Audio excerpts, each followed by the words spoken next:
تفلتر حدا أرثوذكس توحدو أمنات زختر سب دوغما قانونا تفيت زين سلسته زين أزيو كفلتن كم زقبو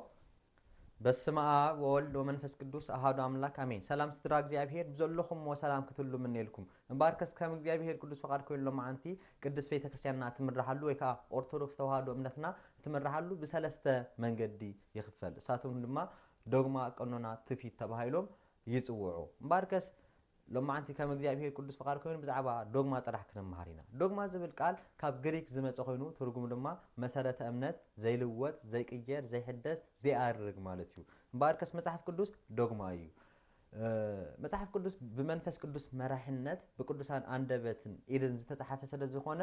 ቅየርን ክልወጥን ዘይክእል ዶግማ እዩ ማለት እዩ እምበርከስ ኣብ ወንጌል ማቴዎስ ምዕራፍ 24 ቁጥር 35 ከም ዝብል ቃል ንረክብ ሰማይ ወምድር ይሃልፍ ወቃልየሰ ይሃልፍ ሰማይን ምድርን ክሓልፍ እዩ ቃልይ ግን ኣይክሓልፍን እዩ ይብለና ስለዚ ነዚ መሰረት በመግባር ቅዱስ ቤተክርስቲያንና ዶግማ ኢላ ጸዊዓቶላ በሐፈሻ ቃል እግዚአብሔር ኣብ መጽሐፍ ቅዱስ ተጻሐፈ እሱ ዶግማ ተባሂሉ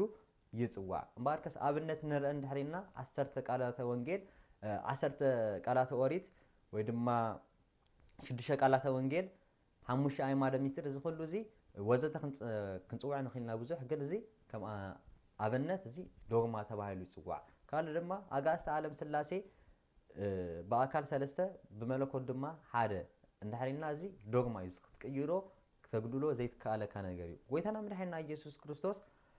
አልፋን ኦሜጋን እዩ እዚ ዶግማ እዩ ቅድስት ድንግል ማርያም ከይወለደትን ኮላ ምስ ወለደትም ዶግማ ድንግልያ እዚ ድማ ዶግማ እዩ ማለት እዩ በተወሳኺ አዴና ቅድስት ድንግል ማርያም አማላዲታ ካል ድማ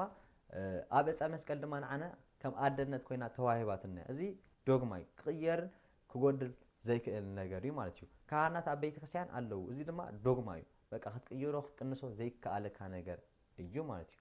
ማርክስ ዶግማ ዝብል ቃል ዘይቅየር ዘይልወጥ ዘይሕደስ ዘይአርግ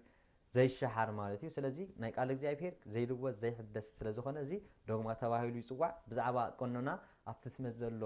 ቪድዮ ክርኢና ወስብሃት